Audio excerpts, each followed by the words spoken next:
Hey, I'd like to welcome you to another episode of Mission Matters. My name is Adam Torres, and if you'd like to apply to be a guest in the show, just head on over to missionmatters.com and click on Be Our Guest to apply. All right, so today's guest is Dr. Ron Eccles, and he is a CEO and doctor over at Going Vertical Coaching. Ron, welcome to the show. Adam, thank you so much for having me. All right, so we got a lot to talk about today. Of course, I want to get into your background and a little bit more about how you got into the coaching space, of course. But first, I want to give a shout out to Juliana Strout over at the Women's Expo, SRQ Women's Expo, who referred you over to us. I understand that you're going to be going over and attending. I think you may have a booth or something else. Is that right, Ron? We are going to have a booth there. That's correct.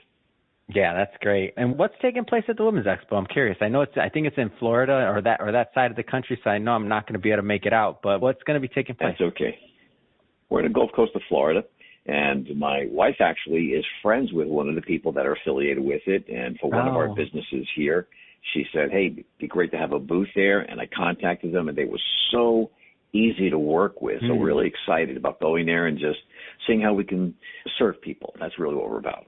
Oh, it's amazing. Thanks for sharing that. And I guess just to dive right into this, I guess whenever I meet somebody that's, highly trained, whether it's a doctor or many, many other fields, and they choose maybe go the entrepreneurial route in addition to what their training, allows them to do, so to speak, I always find it really fascinating, really interesting. Did you have that concept of being an entrepreneur? Was that like even before becoming a doctor? Like, where did that entrepreneurship bug hit you? Because you have multiple businesses.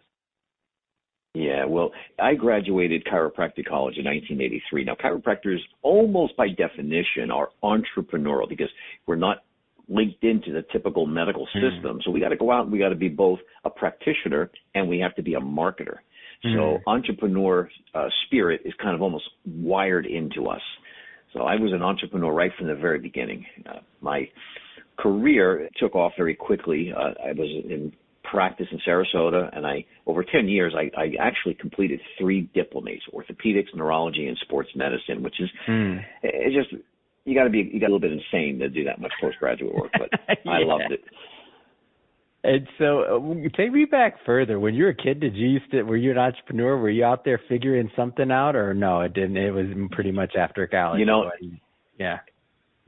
I've over the last, let's say, 17 years, I've spoken on probably over 200 plus stages. I've emceed over 85 events. And I always use this particular joke. And because most people think you're a doctor, you must have been always smart.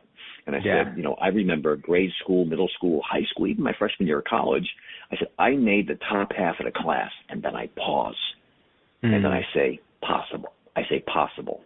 I was that kid that nobody would have bet on. You would have never in high school would have bet on me to be successful in business and life. No one ever thought I'd ever become a doctor. So, but it was around. I tell a story in my book about I worked on my breaks during winter and summer on a roofing crew in New Jersey where I grew up, and I had a boss who rode me like a rented mule from the time I got there to the time I left during the summer, and I thank God he put him in my life because I couldn't stand the guy because he hated me. But he was the inspiration that turned everything around. I went back and I studied twice as hard than everybody else to get the A. And I became driven to overcome my learning disabilities to achieve a lot more in life than anyone would have thought I would have. So now, and thanks for sharing that, because I feel like I always want to hear those backstories, because some people will listen to this and now once we get further in the conversation, maybe they'll hear about some of your successes or they'll hear about some other things. But I'm like, yeah, but it normally doesn't start that way. Not really.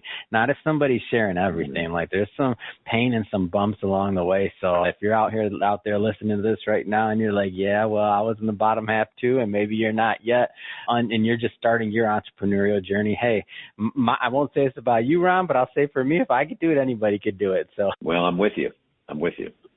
So going a little bit further into the conversation, so now you're out of chiropractic school, you're an entrepreneur, you're having some success, and you're doing well. I mean, like, what's next? Like, how do you get that bug to take it further and to even start thinking outside of that particular success? What's next for you? Yeah, and I'll say this, and you just described something very powerful. We never know what's going to happen in life, and most of us have difficulties, challenges, things that come up. Mine was an accident that shattered my wrist at the peak of my career. It put me into what we'll call retirement, and I began teaching postgrad orthopedics and neurology. But from there, literally, I bought a restaurant from a former patient of mine. And I was in a restaurant business for 10 years, and I built very successful business, very successful restaurants. And then I got tired of that, and I began real estate investing, and I did that for about 10 years. I still do some. And then I found my passion. My passion and my drive was to do two things: coach business owners on how to actually achieve more in life than they've ever dreamed of, both personally and in business, and then also speaking professionally. Those are the two things that I love doing more than anything else. And during that journey, those are all, I bought and owned multiple businesses during that time. And I want to stick in that accident period a little longer, because most people don't realize, like being a chiropractor is a very physical job.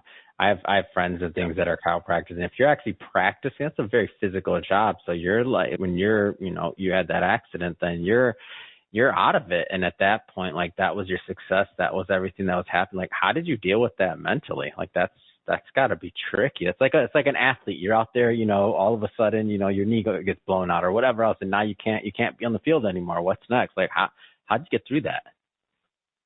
That's a great question. And I had disability insurance during the time, and the disability carrier sent out a professional person who dealt with people like me.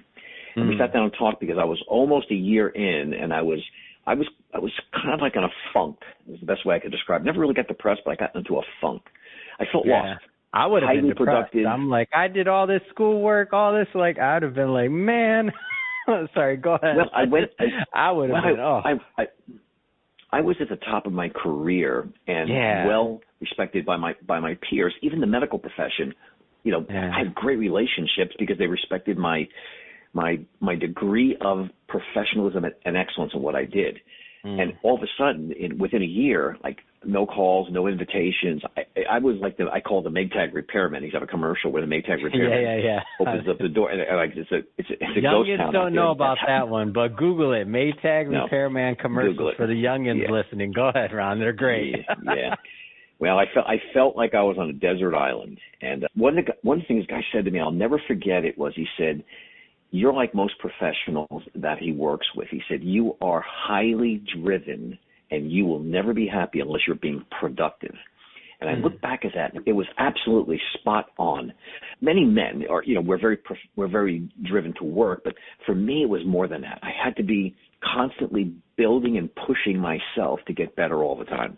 I heard at a seminar when I was in chiropractic school that said that he who is not busy being born is busy dying. And I was always excited about learning something new and moving on to something better. Yeah, I get that. And so now you're going out there, you're getting into restaurants, you're getting into other types of businesses. What was that like, finding your footing in like different entrepreneurial ventures? Because those are like, I'm not going to say very different, but to me, they're worlds apart. And it's like different challenges, right? Like, especially restaurants is many people. Now you're dealing with hundreds of staff, even for a small restaurant, depending on, the format, we'll say. Where prior to that, my guess is that if your office was anything like many of the chiropractic offices I've been into, you got a handful, but you're not dealing with the same type of labor, the same type of, what was that jump, man? That's interesting. You are so right. In fact, a lady came in one time and wrote an article on me for this small publication, and the title of it was "Doctor to Dishwasher." Because again, here's what that's a great title, man. Shout out to her, whoever that was. I love it. Yeah. Well, I gave her the title, so she can't take credit for it. But then good job. Yeah. And it was one of those things when I stepped out of where I was at in Florida, where I practiced, I was Dr. Eccles.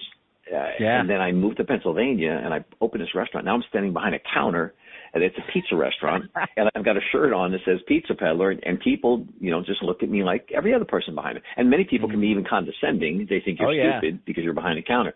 So I would say the skills that transferred over are people skills. Learning how to deal with people, I already had that expertise. I also had a very, very top-notch work ethic. I had to just learn a new set of skills. I learned how to run a restaurant. I learned how to actually do the things inside the restaurant, and I was willing to do whatever it took to make it happen. Friday nights, bathrooms clogged up, place is packed with people, I'm in there, plunging it out and cleaning it up. I did whatever was needed. When I didn't have a driver for deliveries, I went out and delivered. So we had a big staff, big business, and I just went at it just like I was that 14-year-old kid working in a restaurant, washing dishes. I did whatever was necessary. Yeah, I know when I first left, and the reason why I kind of can feel some of this bit, maybe the empath coming out in me, is when I was a financial advisor, when I was in that business, that's, I managed a lot of money, managing a couple $100 million, wearing a suit and tie every day, all that stuff. And then at some point when I didn't have an accident or anything that took me out of the business or anything like that. I had more so just kind of was sucked into the media side of things from the standpoint of I just loved what I was doing. I loved being a financial advisor too. I just felt that I could help more people through this medium. And I remember when I went from being the Adam in Beverly Hills that wears a suit and tie every single day. And I think I owned one pair of jeans, Ron. I don't even think I owned one pair of jeans, and I don't know if I ever wore them. And it was just a different lifestyle in finance. And then I went to the media guy and a much more relaxed look and everything else. Man, Pete, you would have people thought I was homeless all of a sudden. And it was just they're like, why would Adam be doing this?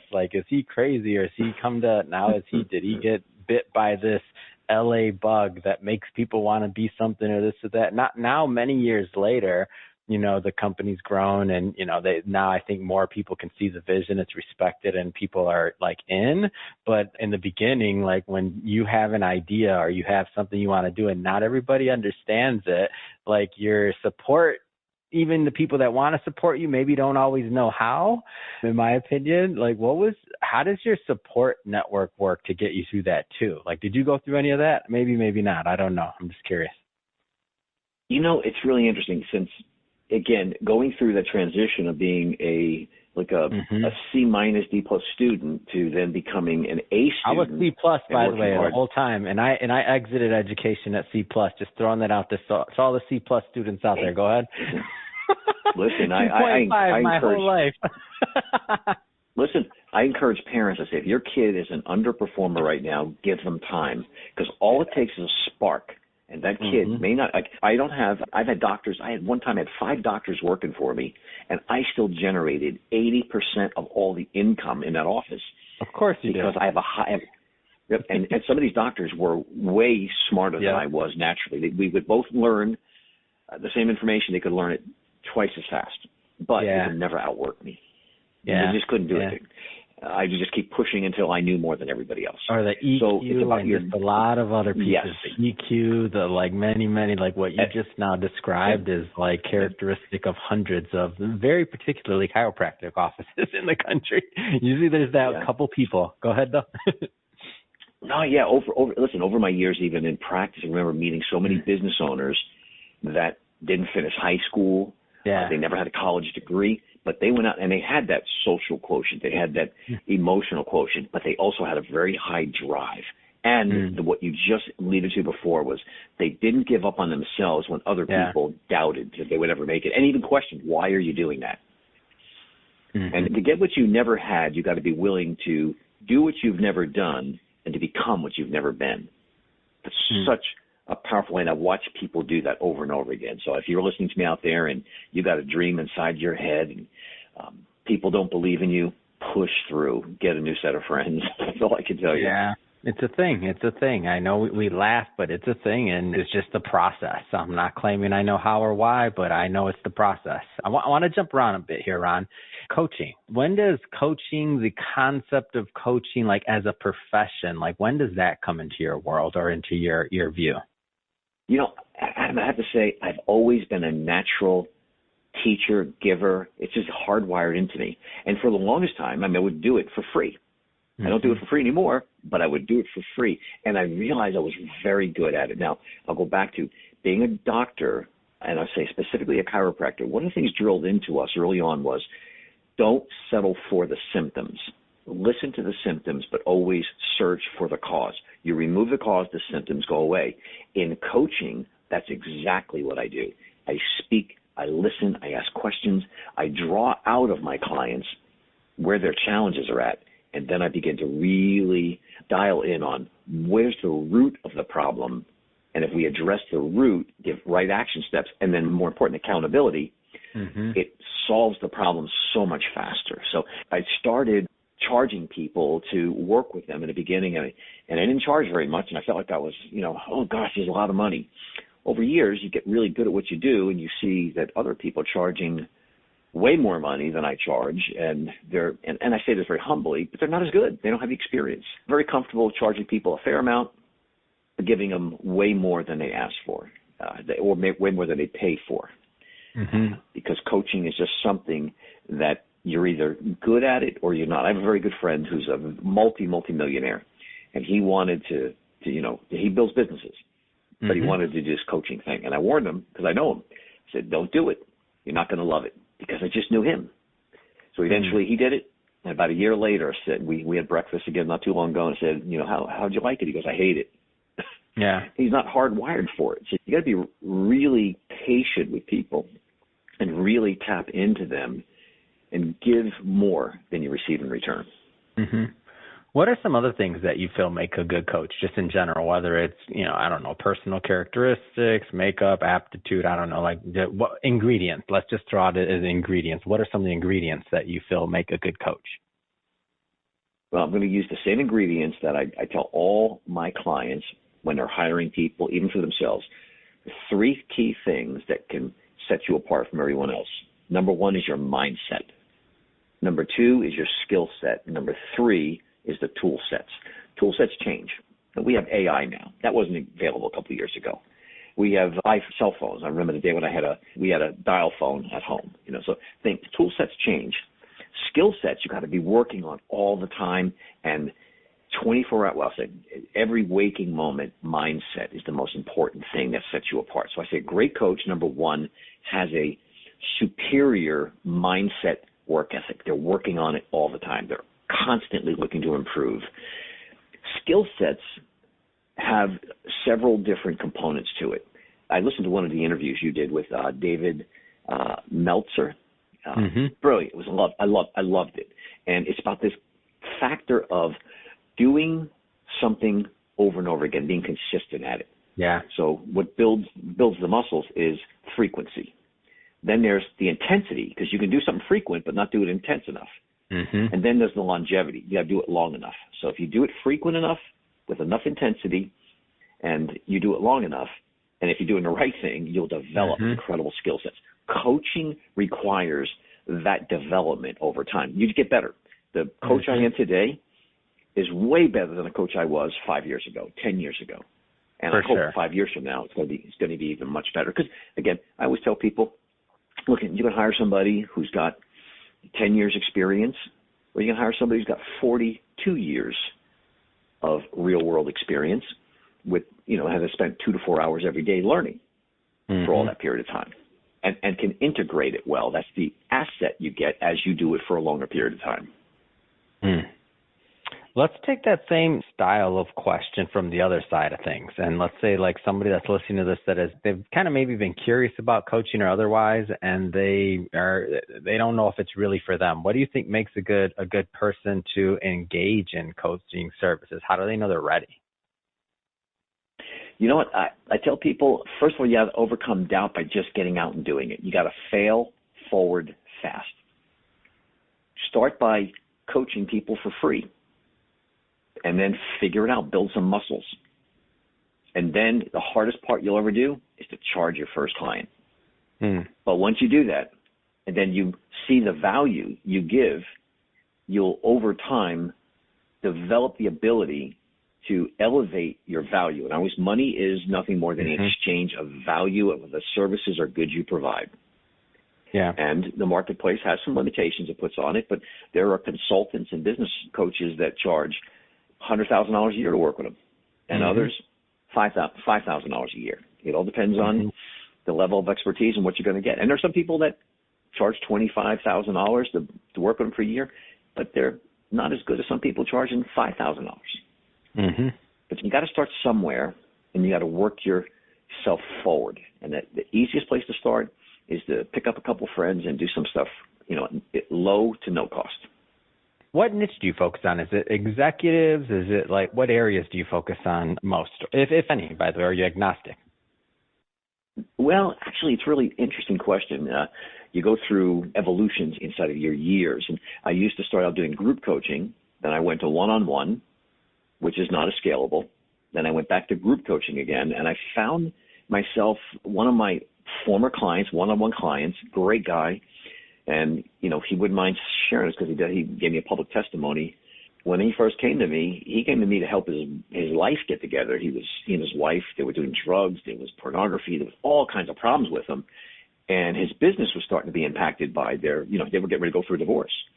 I worked with him for four months, and his life completely changed around, and everything turned out for the better. Now, a couple of years later, he contacts me again about 8 months ago and says, I need help again, not for the same problems. His business exploded. He was doing great, but he was losing that balance.